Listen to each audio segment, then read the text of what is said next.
This 76-year-old man walked away from his home after accidentally hearing his own children say they were waiting for him to die so they could split his property. He wandered alone through a snowstorm on a deserted road, then suddenly collapsed on the freezing pavement. He lay there barely breathing with no one passing by. Just when all hope was fading, an old beat-up truck screeched to a stop beside him. A black family jumped out, lifted him up without hesitation, and brought him home to care for him.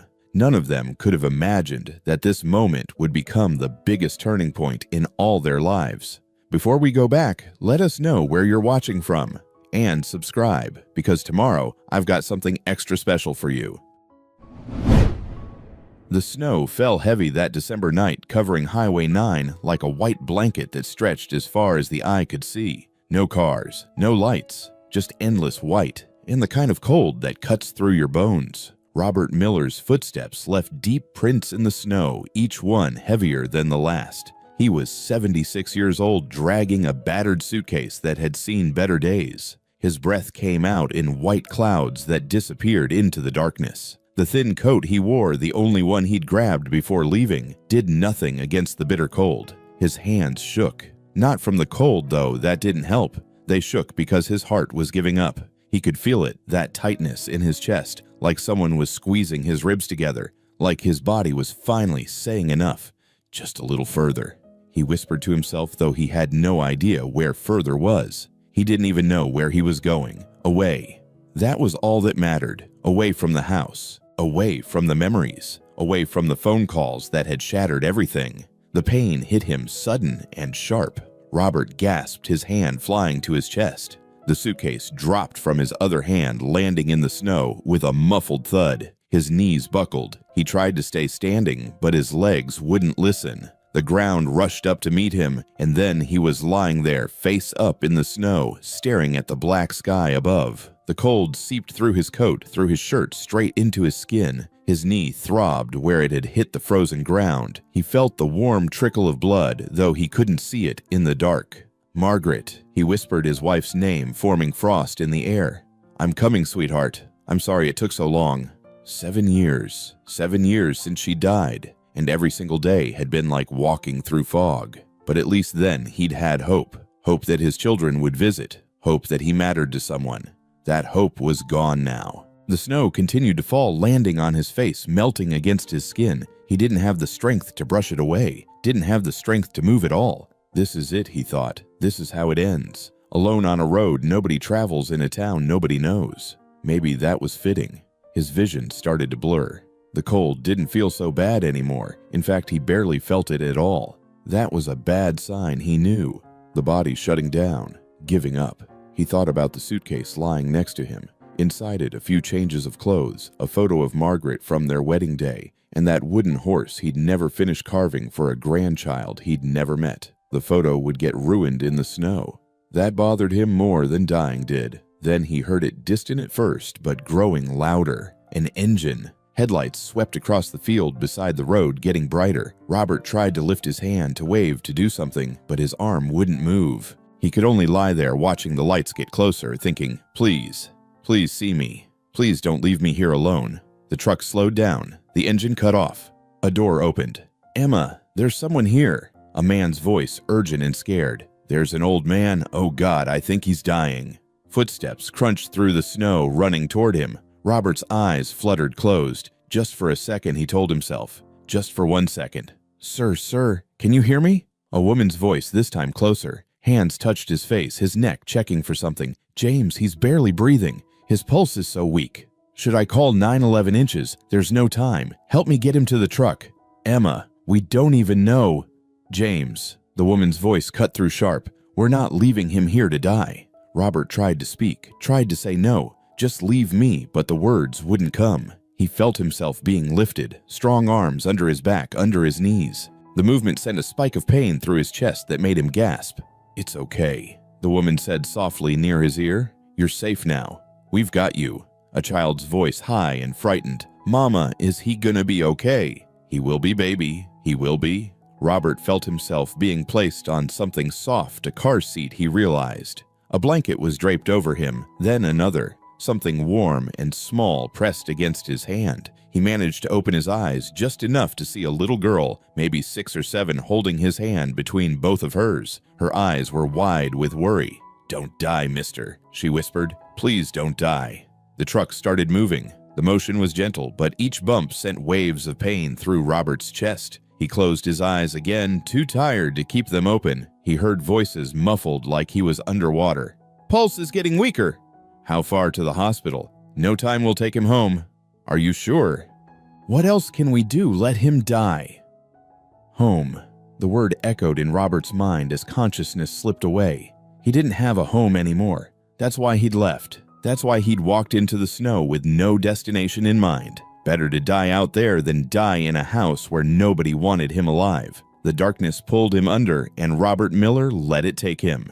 When Robert opened his eyes, he didn't recognize the ceiling above him. It wasn't his ceiling, the one with the water stain that looked like a cloud. This ceiling was painted pale yellow, with a crack running across it like a river. For a moment, panic gripped him. Where was he? What had happened? Then it all came rushing back. The snow, the cold, the pain in his chest, the truck lights. He tried to sit up, but his body protested with a sharp ache that made him gasp. "He's awake!" A small voice, bright with relief. "Mama, Mama, he's awake." A little girl appeared in his line of vision, her face lighting up with a gap-toothed smile. The same girl who'd held his hand in the truck, he realized. "Easy there," a woman's voice said, calm and professional. A woman in her 30s appeared, blonde hair pulled back in a ponytail, wearing a sweatshirt that said Mercy General Hospital on it. "Don't try to move too fast. You had a pretty rough night." Robert's mouth felt like sandpaper. Where am I?" "You're in our home," the woman said, kneeling beside the couch he was lying on. "I'm Emma Thompson. This is my daughter Lucy. My husband James found you on the road last night." "You were gonna die," Lucy said matter-of-factly. "You were all cold and not moving, and Mama said your heart was real slow and—" "Lucy, honey, go tell your daddy he's awake okay." The little girl nodded and scampered off her footsteps, pattering across the floor. Robert looked around slowly. He was in a small living room, worn furniture but clean. Children's drawings covered the walls, held up with thumbtacks. A plastic toy truck sat in the corner next to a stack of blocks. The whole place smelled like something baking. "I should be in a hospital," Robert managed. Emma shook her head. "You kept saying no, over and over. No hospital, please, no hospital. So we brought you here instead." She paused, studying his face. "We found heart medication in your pocket. Nitroglycerin. That helped a lot." A man appeared in the doorway, tall, broad-shouldered, with carpenter's hands, and sawdust still clinging to his jeans. "You're awake. Thank God." He crossed the room and extended his hand. "James Thompson." Robert shook it weakly. The man's grip was firm, but gentle. "I'm Robert Miller." His voice came out rough, barely above a whisper. "Well, Mr. Miller, you gave us quite a scare." James pulled up a chair and sat down. "What were you doing out there? It was 5 below last night. No car, no proper coat." Robert closed his eyes. What could he say that he'd been trying to disappear? That dying in the snow had seemed preferable to dying alone in that empty house. "I was going somewhere," he said finally. "Where?" Emma asked gently. "I don't know." The words hung in the air. Emma and James exchanged a glance, the kind of look married people share when they're having a whole conversation without words. A boy appeared behind James, maybe 9 or 10, with the same brown eyes as his father. "Is he okay, Dad?" "He's going to be fine, Tommy. Come say hello." The boy approached shyly. "Hi, I'm Tommy. I gave you my coat last night, the one with the Spider-Man on it." Robert looked at him. This child he'd never met, who'd given up his coat for a stranger freezing to death. "Thank you," Robert whispered, and to his horror felt tears building behind his eyes. "You hungry?" Emma stood up, smoothing her hands on her jeans. "I made soup. Chicken noodle. Nothing fancy, but it's hot. I don't want to be any trouble." "You're not." Emma's voice was firm. "You're staying for dinner at least. Doctor's orders." She smiled. "And I'm a nurse, so I outrank you." Before Robert could protest, Lucy grabbed his hand. "Come on, we eat at the table together. All of us. That's the rule." She tugged gently, and Robert found himself being helped to his feet by James, who kept a steady hand on his elbow as they walked the few steps to the small kitchen table. The table was old wood, scratched and marked with years of use. 4 chairs surrounded it, mismatched but sturdy. Lucy pulled out one of the chairs for him like she was seating royalty. Emma ladled soup into bowls while James sliced bread. Tommy poured water from a pitcher into plastic cups, not glasses, Robert noticed, but the kind of cheap plastic cups you get at dollar stores. They weren't wealthy, that much was clear. The house was small, the furniture worn, the dishes mismatched. But when they all sat down together, something in Robert's chest tightened that had nothing to do with his heart condition. "We hold hands for Grace," Lucy announced, reaching for Robert's hand on one side and her brother's on the other. Robert hesitated, then took Emma's hand on his other side. Her hand was warm, calloused from work, and she gave his a gentle squeeze. James bowed his head. "Lord, thank you for this food for this family, and for bringing Mr. Miller to us safely. Watch over him and help him heal. Amen." "Amen," the family chorused. Robert couldn't remember the last time he'd said grace. Not since Margaret died, certainly. Maybe even before that. "Eat up," Emma said, pushing the bread basket toward him. "You need your strength." The soup was simple store-bought broth, probably with carrots and celery and those thick egg noodles. The bread was white plain. Nothing special. Robert took a sip of the soup and had to close his eyes. When was the last time he'd eaten a hot meal that someone else had cooked for him? When was the last time he'd sat at a table with other people? 7 years. 7 years of frozen dinners eaten alone in front of the TV. 7 years of silence broken only by the tick of the clock. "Is it okay?" Emma asked, noticing his expression. "It's perfect." Robert managed, and his voice broke on the last word. Lucy scooted her chair closer to his and started chattering about her day at school, something about a field trip to the science museum and a butterfly that had landed on her hand. Tommy chimed in about his math test. James talked about a cabinet he was building for a customer. They didn't ask Robert where he'd come from or where he'd been going. They didn't pry or push. They just included him, like he'd always been there, like he belonged. And for the first time in 7 years, Robert Miller didn't feel invisible. That night, Emma insisted Robert sleep on the couch. She brought him pillows and blankets more than he needed, piling them on until he protested. "Better too warm than too cold," she said firmly. "You had hypothermia last night. Your core temperature was 89 degrees when we got you inside." "I don't want to impose." "Mr. Miller," Emma sat down on the coffee table facing him directly. "My husband found you dying in the snow. You think we're going to kick you out now?" She shook her head. "You stay as long as you need to. No arguments." After she left, Robert lay in the darkness staring at the ceiling. The house creaked and settled around him. He could hear low voices from the bedroom down the hall, James and Emma talking quietly. He couldn't make out the words, but the tone was gentle, caring. His suitcase sat on the floor beside the couch. Emma had brought it in, brushed off the snow, and set it down without opening it or asking what was inside. Robert reached down and unzipped it carefully. The photo of Margaret was still there, protected by the clothes he'd wrapped it in. He pulled it out and held it up to catch the moonlight coming through the window. Margaret at 25 in her wedding dress, laughing at something he'd said just before the photographer snapped the picture. She'd been so beautiful, so full of life. "I'm sorry, sweetheart," he whispered to the photo. "I'm sorry I couldn't. I tried. I tried to be a good father. I don't know what I did wrong." The photo, of course, didn't answer. He set it on the coffee table, propped against a stack of magazines, so she could watch over him.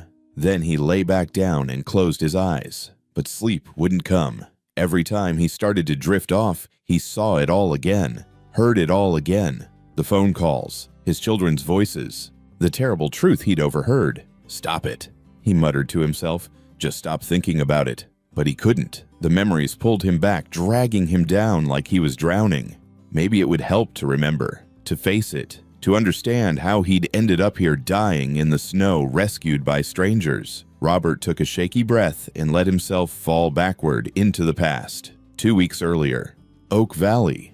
Robert sat at his kitchen table, staring at the phone in his hand. The house around him was silent, the kind of silence that wasn't peaceful, just empty. It had been like this for 7 years. 7 years since Margaret's funeral, when both children had showed up looking uncomfortable in black clothes, hugging him briefly before hurrying back to their important lives. David had stayed for 2 days, Sarah for 3. Then they were gone, and Robert was alone. The house in Oak Valley was too big for one person. 3 bedrooms, a den, a workshop out back where Robert used to build things. Margaret's garden still grew wild in the backyard, but Robert didn't have the heart to tend it properly. He'd tried at first, tried to keep everything just the way she'd left it. But after a while, it felt like living in a museum of his own life, every object a reminder of what was gone. He looked around the kitchen now. The table was set for one plate, 1 fork, 1 cup. The refrigerator hummed mostly empty except for expired milk and some frozen dinners. The calendar on the wall still showed March, though it was December. He'd stopped bothering to change it. His chest hurt. It had been hurting for weeks, but he'd ignored it. What was the point of going to the doctor so they could tell him his heart was failing? He already knew that. But then the pain had gotten bad enough that he'd collapsed in the grocery store, and they'd taken him to the hospital whether he wanted to go or not. 1 month in the cardiac ward, 30 days of tests and medications, and doctors telling him he needed to take it easy, reduce stress, have someone check on him regularly. He'd called both children from the hospital, left voicemails, sent text messages that probably confused them because he wasn't good at typing on the small phone keyboard. Neither one had called back. Neither one had visited. The nurses had noticed. They'd been kind about it, but he'd seen the pity in their eyes when visiting hours came and went and nobody showed up for him. On the day they discharged him, a nurse had wheeled him out to the pickup area and waited with him for his taxi, looking uncomfortable. "Is there anyone who can stay with you for a few days?" she'd asked. "You really shouldn't be alone." "I'll be fine," Robert had said, because what else could he say? That his children had better things to do than care about whether their father lived or died. He'd taken a taxi home to the empty house and sat in the same chair he'd been sitting in ever since. Then 3 days after he'd gotten home, his phone rang. Robert's heart had leaped when he saw the name David, his son, his firstborn. The boy he'd worked 2 jobs to put through business school, the one he'd been so proud of. He'd answered on the first ring. "David, I'm so glad you called." "Hey, Dad." David's voice was brisk, businesslike. "Sorry I haven't called sooner. Work's been crazy. How are you feeling?" "Oh, I'm doing better." Robert had gripped the phone, tighter relief flooding through him. David cared. He'd been busy, that's all. "The doctors say I need to take it easy, watch my diet." "That's good. That's real good." A pause. "So the heart attack, it wasn't too serious." "Well, they said it was a warning sign. I need to be more careful." "But you're okay now. You're home. You're managing okay." "Yes, I'm home. It's a little lonely, but..." Good. "Listen, Dad, I just wanted to check in, make sure you were all right. I've got a meeting in 5 minutes, but I wanted to hear your voice." Robert's throat had tightened. "I'm glad you called, son. It means a lot." "Of course, Dad. You take care of yourself. Okay, I'll call you soon." David wait, but the line had gone quiet. Not dead, Robert could still hear background noise. David must have pulled the phone away from his ear, probably checking his email or something while they said goodbye. Robert had been about to hang up when he heard it. David's voice distant but clear, talking to someone else in the room. "She's still asking about him." David's voice sharp and annoyed now, nothing like the warm tone he'd used with Robert. "Jesus." "Yeah, he's fine. Unfortunately." Robert had frozen the phone pressed to his ear. "No, he sounds strong. Damn old man's too stubborn to die." A harsh laugh. "I thought this heart attack would finally do it, would have made everything so much easier." A woman's voice in the background, David's wife probably. Robert couldn't make out the words. Yeah, I know. We just need to be patient." David again. "Once he's gone, we sell the land and split it 50-50. Just gotta make sure Sarah doesn't try to claim more than her share. You know how she gets." The woman said something else. "I'll handle it. In the meantime, I'll keep calling him every few weeks, play the concerned son. Can't have him changing his will or anything stupid like that." The blood had drained from Robert's face. The phone had slipped from his numb fingers, clattering onto the table, but he could still hear it. David's voice, tinny and distant. "Trust me, honey, it won't be much longer. Old man's got a bad heart. Next attack will probably finish him off." Robert had lunged for the phone, jabbing the red button to end the call. His hands were shaking so badly he could barely hold it. His son, his boy, the child he'd sacrificed everything for, waiting for him to die, counting on it, planning for it. Robert had sat there for a long time staring at the wall while his heart, his failing, damaged heart, broke in a way that had nothing to do with arteries or ventricles. He'd thought about calling David back, confronting him. But what would be the point? David had made his position clear. Maybe it was a misunderstanding. Maybe Robert had heard wrong. He'd almost convinced himself of that when 2 days later Sarah called. "Daddy." Her voice had been bright, cheerful. She'd always called him Daddy, even now at 42 years old. "I heard you were in the hospital. I'm so sorry I didn't call sooner. It's been absolutely insane at the firm." Sarah was a lawyer. A good one from what Robert understood. She made more money than Robert had ever seen in his life. "It's okay, sweetheart," Robert had said, trying to keep his voice steady. "I know you're busy. How are you feeling? Are you taking care of yourself?" "I'm trying. It's hard to cook for just one person, you know. Everything comes in portions for families." "Oh, Daddy." Sarah's voice had softened. "You know I've been thinking. You shouldn't be out there all alone. Not with your health." Hope had flickered in Robert's chest. Was she going to offer to visit, to stay for a while? "What if you came to live with me?" Sarah continued. "Here in the city. I've got that spare room. It's full of storage right now, but I could clean it out. We could get you set up really nicely." "Oh." Robert had been surprise touched. "Sarah, that's very kind, but I couldn't impose." "It's not imposing. You're my father. I want to take care of you." A pause. "And honestly, Daddy, that house is way too big for you. All those stairs, that huge yard. What if you fell and nobody found you? I manage okay. But you shouldn't have to just manage Daddy. You should sell the house. And the land god, that property must be worth a fortune now. Real estate values in Oak Valley have gone crazy." There it was. Robert's hands had tightened on the phone. "The land it's where your mother planted her roses," he'd said quietly. "Where we raised you kids. It's not about the money." "I know, Daddy, I know. But what are you going to do with it? You can't maintain it by yourself. And think about it. If you sold it, you'd have plenty of money to get really good medical care. You could afford a nice assisted living place or live with me and actually have some comfort in your retirement." "Sarah, just think about it. Okay, don't make any decisions right now, but really consider it. That land is worth a lot, and you're just sitting on it. It doesn't make sense." Robert had closed his eyes. Do you remember when you were little and we'd have picnics out in the meadow?" "Of course," Sarah's voice had brightened. "Those were lovely. Your mother made potato salad. You hated it, but you'd eat it anyway because you didn't want to hurt her feelings." "I remember. You used to say you'd build your own house there someday, raise your kids where you grew up." Silence on the other end of the line. Then, "Daddy, I was 8 years old. People change. I have a life here in the city. I'm not going to move back to Oak Valley." "I know. I was remembering." "Well, that's sweet, but we need to think about practical matters. You're not getting any younger, and that property is just sitting there. It's not doing anyone any good. Not doing anyone any good. I need to go, Sarah. I'm tired." Of course. You rest.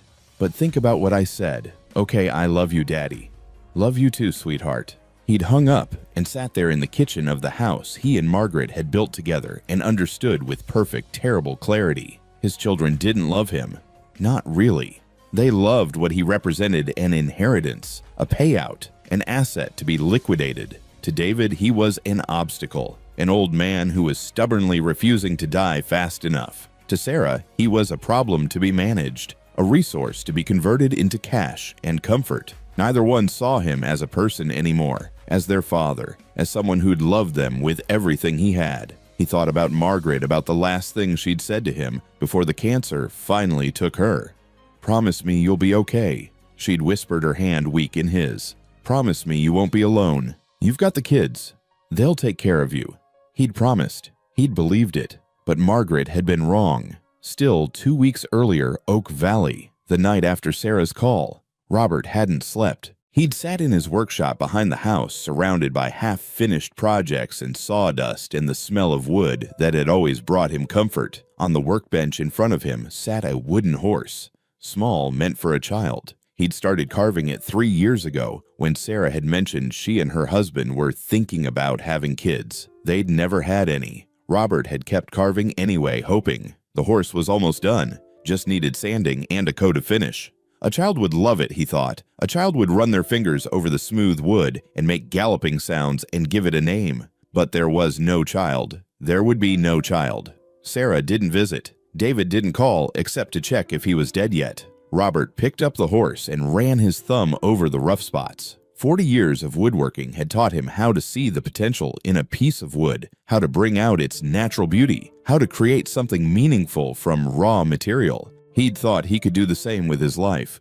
Work hard, provide for his family, sacrifice when necessary, shape a good life out of rough circumstances. He'd worked 2 jobs when the kids were young, had wanted to be an architect, had even gotten accepted to a good program, but then Margaret got pregnant with David and they'd needed the money. So he'd taken a job at the hardware store and another one doing carpentry on weekends. He'd watched his classmates become architects, designers building beautiful things. He'd built birdhouses and fixed porches and sold hammers. But it was worth it, he'd told himself, because he was providing for his family. Because David would go to college, the college Robert never got to attend. Because Sarah would have opportunities Robert had given up for her. That was love, wasn't it? Sacrifice. Giving up what you wanted so the people you loved could have more. He'd sold his beloved Chevy truck, the one thing he'd ever owned that was truly his, to pay for David's senior year tuition. He'd worked through Margaret's illness, taking extra shifts to pay for treatments insurance didn't cover, even though every minute away from her bedside had felt like abandonment. He'd given everything.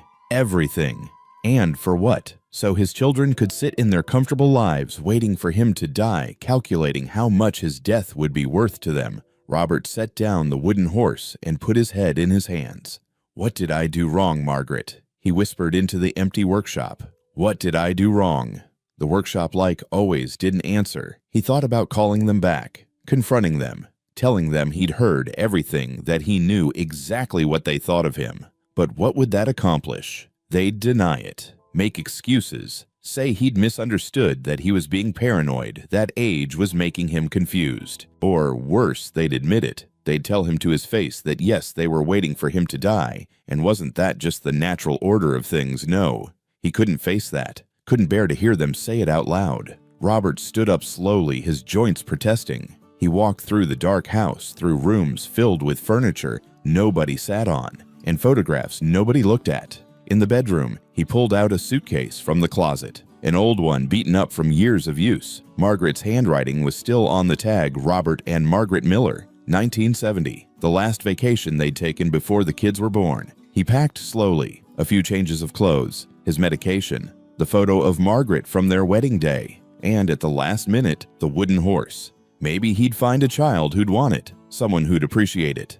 At 4 a.m, he sat down at the kitchen table and wrote a note on a piece of lined paper. "I'm safe. I need some time away. Don't worry." He almost wrote, "I love you," but the words stuck in his throat. Did he still love them after everything he didn't know? He was too tired to figure it out. Robert left the note on the kitchen table, weighted down with the salt shaker. Then he picked up his suitcase, put on his thin coat, and walked out the door. He didn't look back. The bus station was 2 miles away. He walked the whole distance, his breath white in the cold December air. His chest ached, but he ignored it. At the station, he bought a ticket to Pinehurst, a town he'd never heard of, 200 miles away. The clerk had looked at him strangely. "You got people in Pinehurst?" the clerk asked. "No," Robert said. "That's why I'm going." The bus ride took 4 hours. Robert sat in the back, watching the landscape slide by, fields and farms and small towns that looked exactly like Oak Valley. Towns where people probably had families who loved them. Towns where fathers didn't die alone and unmourned. When the bus pulled into Pinehurst, it was already getting dark. The station was just a small shelter with 2 benches. The town itself looked like it had maybe 1,000 people, if that. Robert got off the bus with his suitcase and stood there unsure what to do next. A woman walking by saw him and stopped. "You need help finding something, hun. Is there a motel nearby?" She shook her head. "Nearest one's about 15 miles up Highway 9. You'd need a car." "Oh." Robert looked around at the darkening streets. "Thank you anyway." She hesitated like she wanted to say something else, then hurried on. Robert started walking. He didn't know where he was going, just away. Away from the bus station. Away from that led back to Oak Valley. Away from the life he'd thought he was living. The town ended quickly. Soon he was on a country road, fields on either side, the temperature dropping fast. His chest started to hurt worse. Robert pressed his hand against it, willing the pain to stop. Just a little further. Just a little more. The snow started falling around 8 o'clock. Big, fat flakes that quickly covered the ground. Robert kept walking. His coat was soaked through. His fingers had gone numb. Each breath came harder than the last. "This is stupid," part of his mind said. "Turn back. Find help." But a larger part, the part that had heard his children's words, that had understood how completely alone he was, said, "What's the point? Better to end it here. Quickly, cleanly. No more hospitals, no more sitting in an empty house waiting for children who would never come. Just quiet and cold. And then nothing." The pain in his chest exploded sharp and sudden. Robert gasped, stumbling. His suitcase fell from his hand. He tried to take another step, but his legs wouldn't work. The ground tilted sideways. Then he was falling snow rushing up to meet him, and the last thing he thought before darkness took him was, "I'm sorry, Margaret. I'm so sorry." Robert opened his eyes and found himself back in the Thompson living room, tears streaming down his face. He'd been crying in his sleep, he realized. The pillows were damp. He sat up slowly, wiping his face with shaking hands. The house was quiet. He checked the clock on the wall, 3 in the morning. He should try to sleep again, but he knew he couldn't. Not now. Not with all those memories churning inside him like broken glass. A light clicked on in the hallway. Emma appeared wrapped in a bathrobe, her hair messy from sleep. "I heard you crying," she said gently. "Are you okay? Is it your chest?" "No, I'm fine. Physically. I'm sorry I woke you." Emma came and sat down on the coffee table just like she had earlier. "You want to talk about it? It's late. You should go back to bed." "Mr. Miller." She looked at him steadily. "I'm a nurse. I've worked night shifts for 10 years. 3 a.m. is nothing to me." She paused. "And something tells me you've been carrying this alone for too long." Robert looked at her. This stranger who'd saved his life, who'd brought him into her home, who was sitting here in the middle of the night, offering to listen. When was the last time someone had offered to listen to him? Really listen, not just wait for their turn to talk. "I have children," he heard himself say. 2 of them, a son and a daughter. Emma nodded, waiting. And then it all came pouring out. The whole story. Margaret's death. The years alone. The heart attack. The phone calls. Every terrible word he'd overheard, every moment of realization that he'd become nothing but a burden, an obstacle, a paycheck waiting to be cashed. Emma listened without interrupting. Her face didn't show pity or judgment, just quiet attention. When Robert finished, his throat was raw and his eyes were burning. "I worked so hard," he whispered. "I gave up everything. My dreams, my plans, everything. I thought if I just loved them enough, sacrificed enough, it would matter. They'd see it. They'd appreciate it." "Oh, Mr. Miller," Emma said softly, "but I was invisible to them. I'm just this old man who won't die fast enough. This obstacle between them and money." He laughed, but it came out bitter. 7 years. 7 years I sat in that house and they couldn't even visit for a weekend." "That's on them," Emma said firmly, "not you. Is it? Maybe I did something wrong. Maybe I failed as a father somehow." "No." Emma's voice cut through sharp and clear. "You listen to me. You're not a burden. You're not an obstacle. You're a person. A good person who loved his kids the best way he knew how. What they chose to do with that love, how they chose to respond, that's their failure, not yours." Robert shook his head. "You don't understand. They're all I have. Without them." "You're wrong." Emma reached out and took his hand. "You're not alone. Not anymore. Not here." Footsteps sounded in the hall. James appeared, followed by Tommy and Lucy, both rubbing their eyes. "We heard voices," James said. "Everything okay?" Lucy ran over and climbed onto the couch next to Robert, curling up against his side, like it was the most natural thing in the world. "You're sad," she said, looking up at him with those big, serious eyes. "Did you have a bad dream?" "Something like that," Robert managed. "When I have bad dreams, Mama says I should talk about them. It makes them smaller." Tommy sat down on Robert's other side, quiet but present. James pulled up a chair, and Emma stayed where she was. "Mr. Miller was telling me about his children," Emma said gently. "You have kids." Tommy looked surprised. "Where are they?" "Far away," Robert said. They have their own lives." "Don't they miss you?" Lucy asked. The question was so simple, so innocent, it nearly broke him. "I don't think so, sweetheart." "That's stupid," Lucy declared. "If you were my grandpa, I'd miss you every day." "Lucy," James said quietly, but there was no real reproach in his voice. "Well, I would." Lucy hugged Robert's arm. "You're nice. You're sad, but you're nice. And you smell like wood. Like Daddy." Robert let out a shaky breath that was half laugh, half sob. "You know what I think?" James leaned forward, his elbows on his knees. "I think family isn't always about blood. It's about who shows up, who stays when things get hard, who sees you, really sees you, and chooses to stick around. Your kids made a choice, Emma added, a selfish one, a cruel one. But that doesn't define you, it defines them.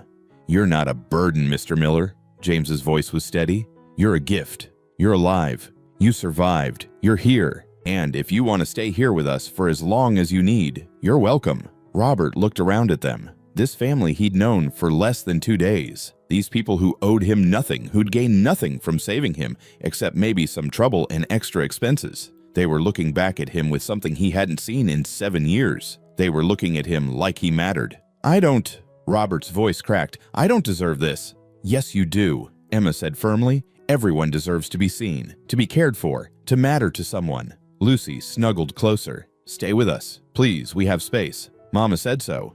The couch pulls out into a bed, Tommy added helpfully.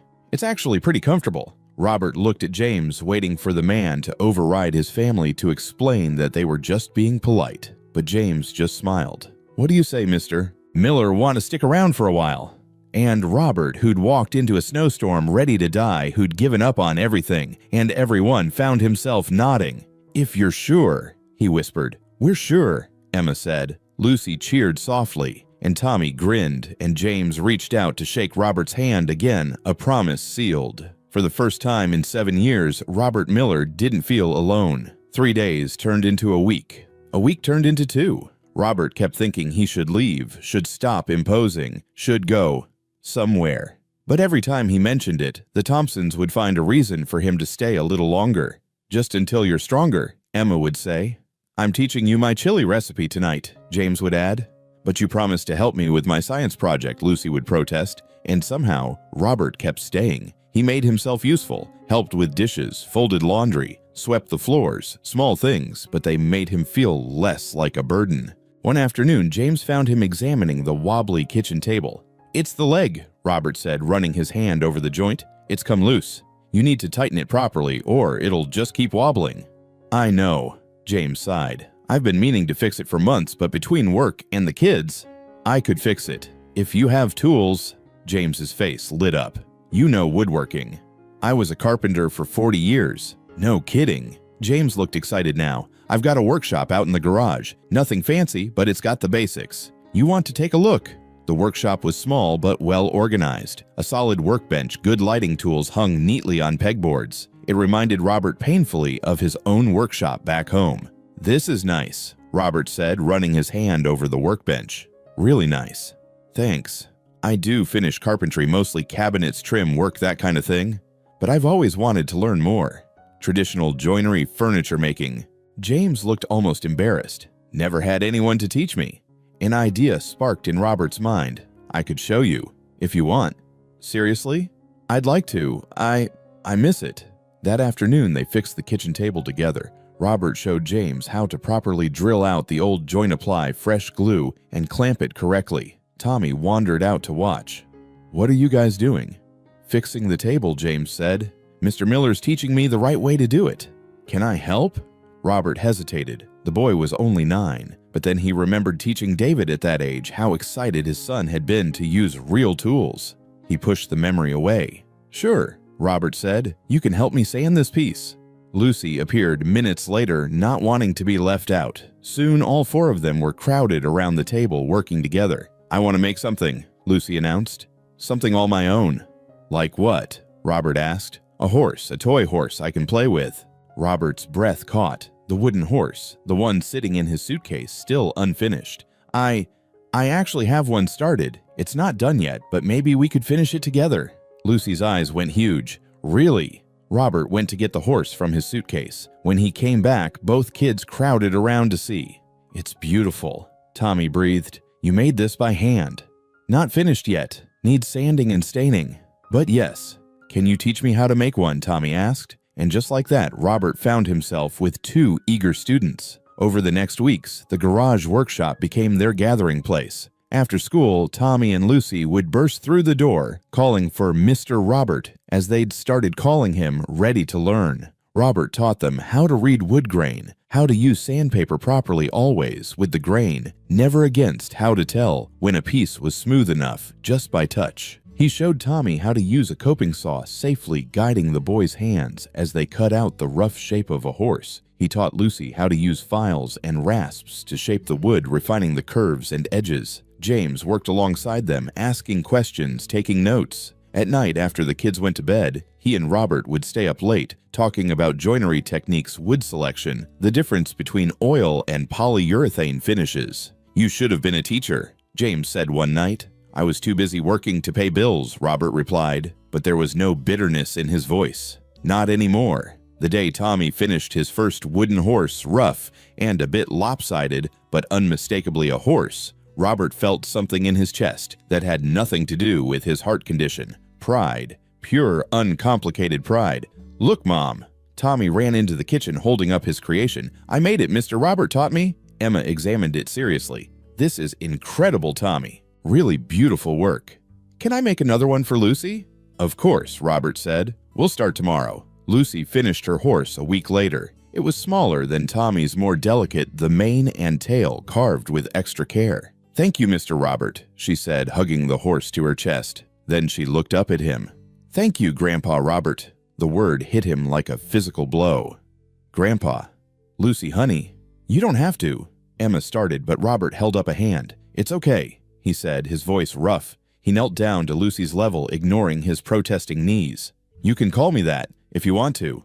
"I do want to." Lucy threw her arms around his neck. "You're teaching me stuff, and you tell good stories, and you don't get mad when I mess up, and you're here, and you're nice, and I love you." Robert hugged her back, this little girl he'd known for a month, and felt tears running down his face. "I love you too, sweetheart," he whispered. Tommy appeared beside them, looking hopeful. "Can I call you Grandpa too?" "Yes," Robert managed. "Yes, you can."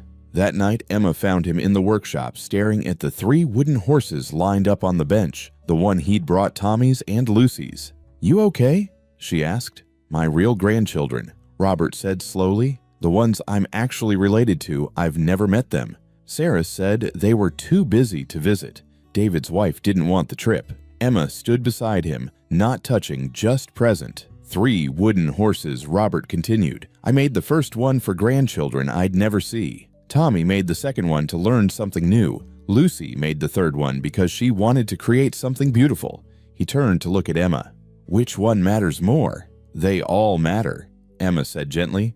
"But only 2 of them are going to be played with and loved and cherished. Only 2 of them will have stories attached. Only 2 will mean something." Robert nodded slowly. "I spent 40 years building my life around people who didn't want to be there. These kids, they choose to be here. They choose to listen. They choose to care."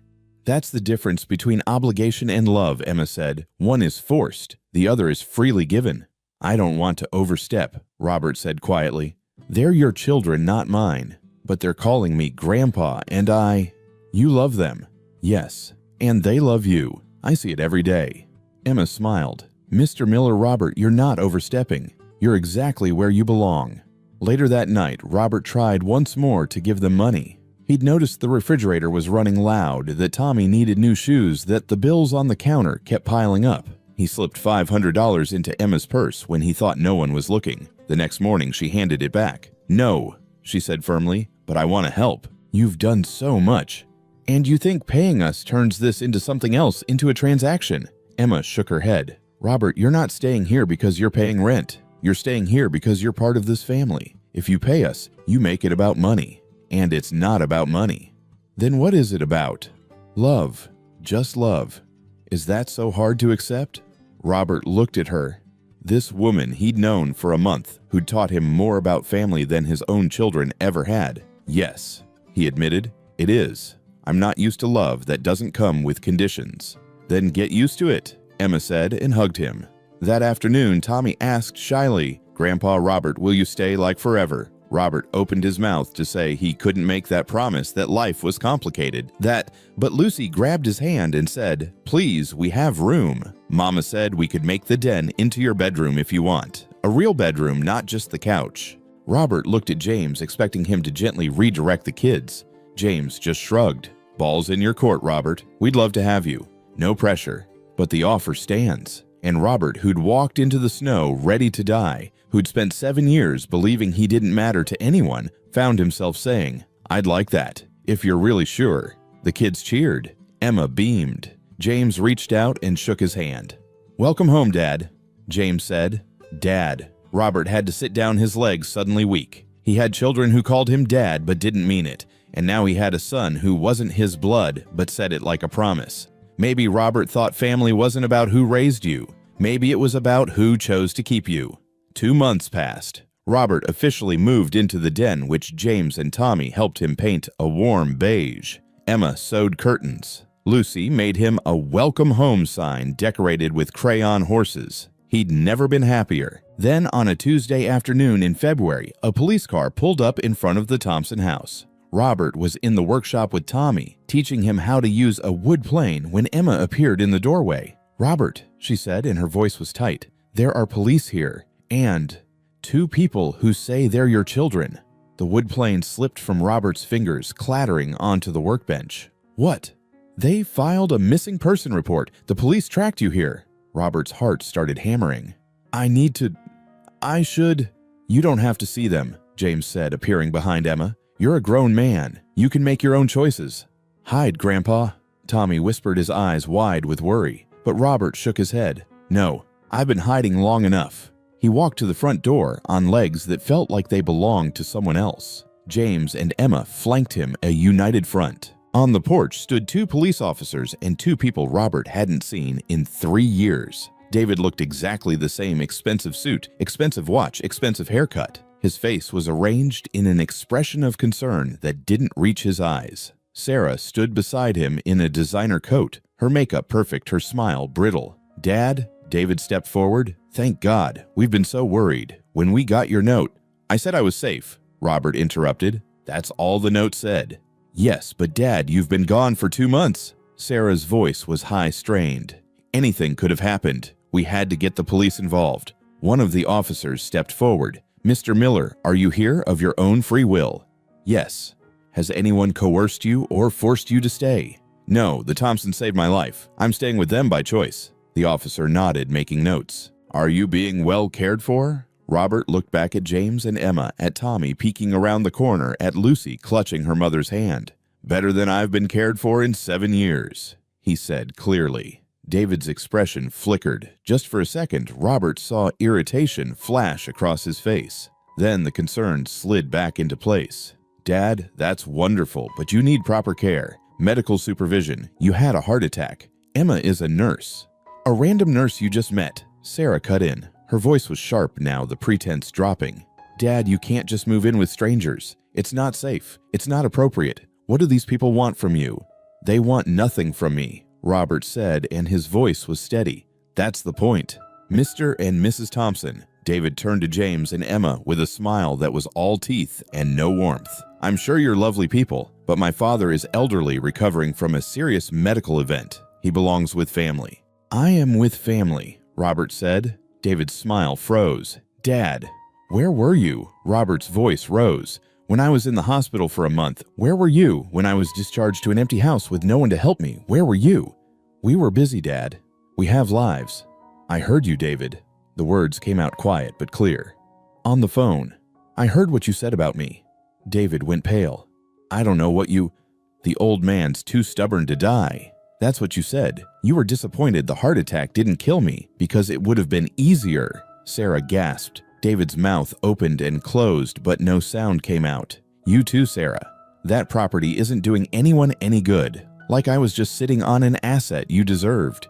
"Dad, if you heard something out of context—" "There is no context," Robert said, and he was surprised by how calm he felt, how clear.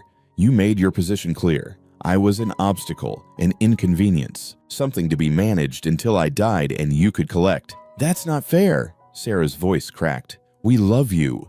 "Do you?" Robert looked at her. "When's the last time you really visited, not just called to ask about the land?" Sarah's mouth opened, then closed.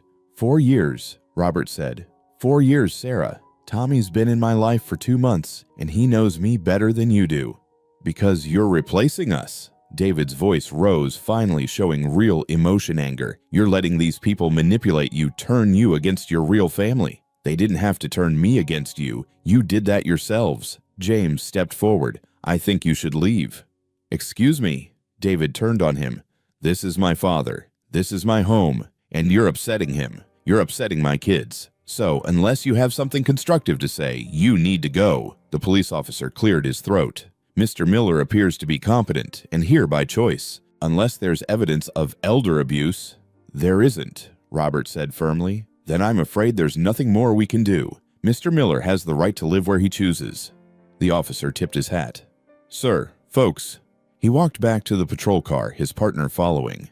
David stared at Robert, his face red with anger, and something that might have been shame. "You're making a mistake, Dad." "No, the mistake was thinking you cared about me as a person instead of a paycheck." "We'll contest this," Sarah said, her voice cold now. "If you're not in your right mind, if these people are influencing you, contest what I haven't died yet." No will to read. Robert felt something like pity stir in his chest. "Go home, Sarah. Live your life. Just stop pretending I'm part of it."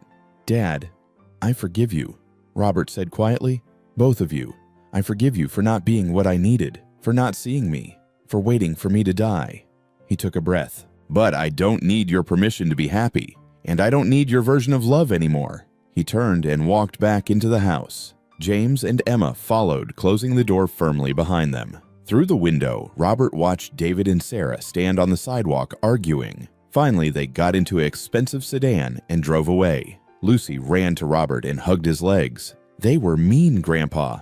"I know, sweetheart. Are you sad?" Robert thought about it. Was he sad his children, his blood children, had just left, maybe forever? But Tommy was hovering nearby, worried. Emma was making tea in the kitchen. James was already talking about ordering pizza for dinner to cheer everyone up. "No," Robert said, surprised to realize it was true. "I'm not sad." That night, Robert sat down at the kitchen table with paper and pen. He wrote for hours, updating his will. 70% of his assets would go to establishing a fund, the Robert Miller Foundation, dedicated to helping elderly people who'd been abandoned by their families. Money for housing, medical care, companionship programs. 30% would go to the Thompsons. When he finished, he felt lighter than he had in years. He wasn't defined by his children's cruelty. He was defined by how he chose to respond to it. And he chose love.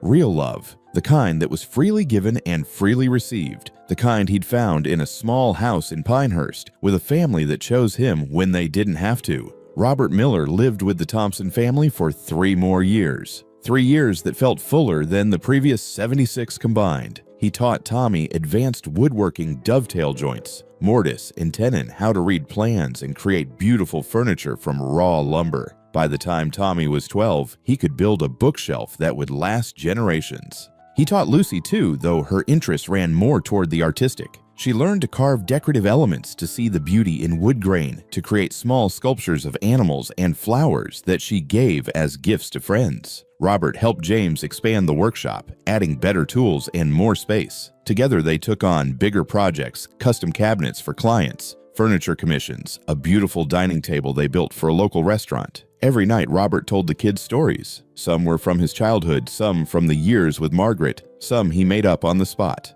Lucy started writing them down, illustrating them with careful drawings. They celebrated birthdays together, Robert's 77th, 78th, 79th. The Thompsons made him cakes and gave him gifts, usually tools or wood, because they knew what he loved. He taught Emma how to build a raised garden bed, and together they grew tomatoes and peppers and Margaret's favorite roses, transplanted from seeds Robert had saved. When Tommy graduated from middle school, Robert was in the front row cheering louder than anyone. When Lucy won the school art competition with a carved wooden sculpture of a family of horses, Robert framed the ribbon and hung it in his room. He had hard days, days when his heart acted up and Emma had to monitor him closely. Days when he thought about Oak Valley and Margaret and the children he'd raised who'd never really known him. But mostly, he had good days. Days that smelled like sawdust and Emma's cooking. Days filled with Lucy's laughter and Tommy's questions and James's terrible jokes. Days where he mattered, where he was seen, where he was loved without conditions or calculations. In the spring of his 3rd year with the Thompsons, Robert's health began to decline more noticeably. His heart was giving out, finally truly giving out. Emma wanted him to go to the hospital, but Robert refused. "I'm not dying in some sterile room with machines beeping," he said firmly. "I'm dying here, at home, with my family." James set up a bed in the living room so Robert wouldn't have to manage the stairs to the den. The The kids helped decorate the space with his favorite things, photos of Margaret, the 3 wooden horses, Lucy's drawings. On a Tuesday evening in May, Robert knew it was time. He could feel it in his chest, in the way his breath came shorter, in the strange peace that settled over him. Emma sat on one side of the bed, James on the other, each holding one of his hands. Tommy and Lucy sat at the foot of the bed, quiet and solemn, understanding, without being told. "Thank you," Robert whispered, his voice barely audible. "Thank you for showing me what family really is." "We love you, Dad," James said, tears streaming down his face. "We love you, Grandpa," Lucy added, her voice breaking. Robert smiled. He'd lived 79 years. He'd made mistakes. He'd been hurt. He'd hurt others. He'd lost people he loved and been betrayed by people he trusted. But in the end, he'd found this: love that was freely given, family that was chosen, a home that was real. "I'm not afraid," he said. "I'm going to see Margaret. I'm going to tell her. Tell her I finally understand. Love isn't about blood. It's about choice." Emma squeezed his hand. "We chose you. Every day we chose you." "And I chose you," Robert whispered. "Best choice I ever made." His eyes drifted closed. His breathing slowed. And surrounded by the people who loved him, really truly loved him. Robert Miller let go. The funeral was held on a Saturday. More than 200 people came. Neighbors who'd watched Robert help the Thompsons fix their roof. People from James's carpentry business who'd met Mr. Robert and heard his stories. Teachers from the kids' school. Elderly people from around town who'd heard about the kind old man living with the Thompson family and had felt less alone knowing someone like them had found a home. David and Sarah didn't come. Instead, a week later, they sent a lawyer with a court filing. They were contesting the will, claiming Robert had been manipulated, that he wasn't of sound mind, that the Thompsons had taken advantage of an elderly, vulnerable man. The case was straightforward. Robert's lawyer presented medical records showing Robert had been fully competent. Character witnesses testified to his state of mind. The judge reviewed the evidence and dismissed the case in less than an hour. Mr. Miller had every right to leave his estate to whomever he chose, the judge said, and based on the evidence presented, he chose people who loved him. Case dismissed. David and Sarah received one thing from Robert's estate, a wooden box beautifully made with their names carved on the lid. Inside was a photo from when they were children, all 4 of them. Robert, Margaret, David, and Sarah at the lake laughing, happy. And a letter: "David and Sarah, I forgive you. I need you to know that. I spent a long time being angry, feeling betrayed, wondering what I did wrong. But in the end, I realized I didn't do anything wrong. I loved you the best way I knew how. What you chose to do with that love was your decision, not my failure. I hope you find happiness. I hope you find love, real love, not the transactional kind. I hope you wake up one day and understand what you lost, not the money or the land, but the relationship, the time, the connection. I spent my last 3 years with a family that chose me when they didn't have to. They taught me that love isn't about obligation or blood. It's about showing up, seeing people, staying. I wish you had stayed. I would have chosen you if you'd chosen me, but you didn't. So I chose a different family, and I was happy. I hope you find that kind of happiness someday."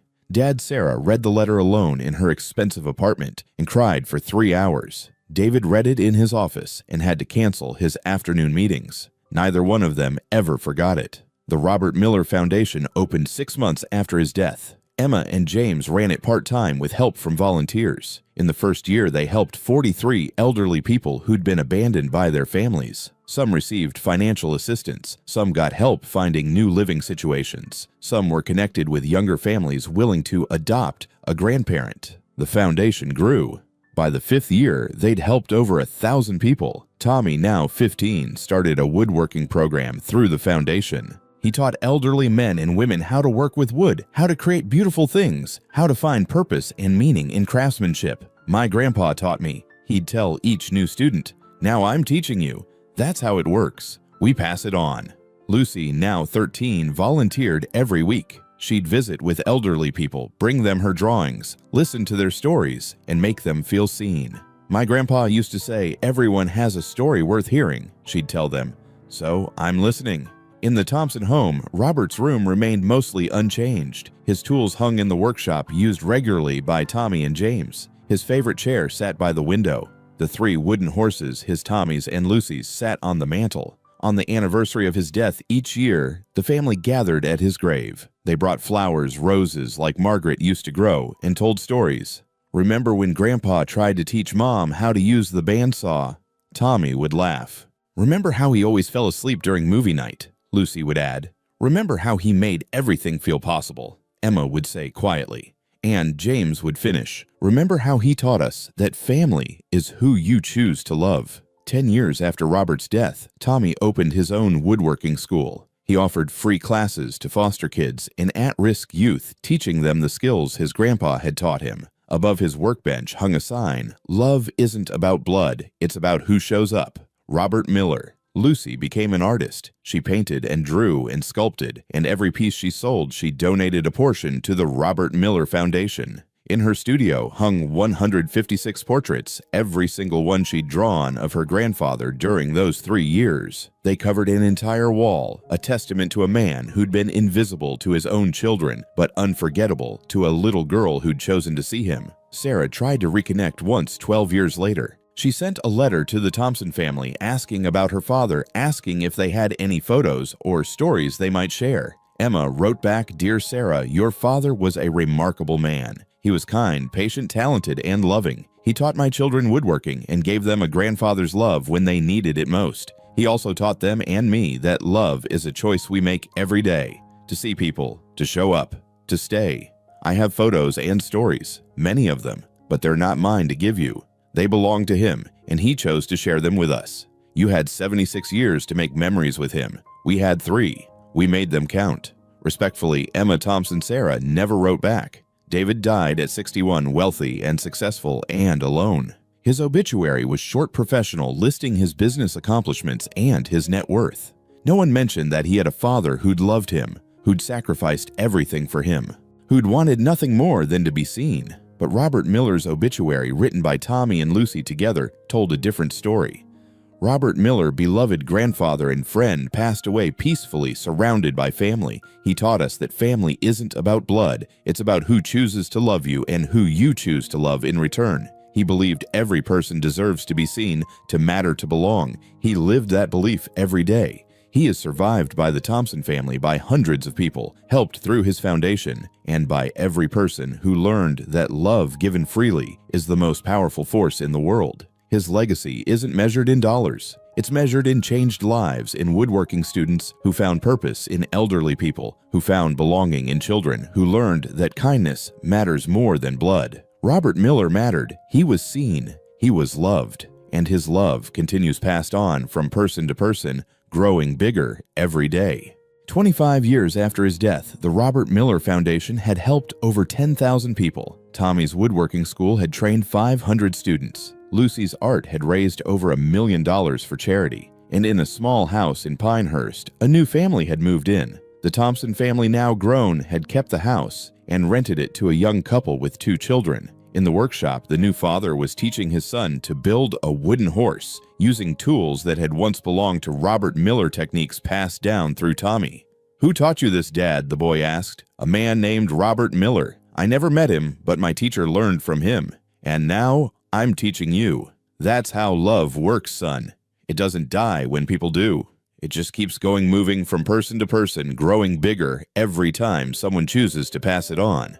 The boy ran his fingers over the smooth wood, feeling the grain. "Will you tell me about Robert Miller?"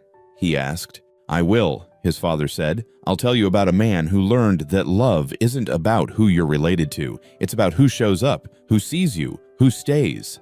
And somewhere in whatever comes after, Robert Miller smiled, because he'd learned finally the truth that had eluded him for so long. You don't have to be born into a family to belong. You just have to be chosen and choose back. That's all love is. Just choosing every day, over and over, until the end and even after. Because real love, the kind built on choice, not obligation, never really dies. It just transforms, spreads, grows, and touches people you'll never meet in ways you'll never know long after you're gone. That's the legacy worth leaving. Not money, not land, not blood, just love. Simple, profound, eternal love.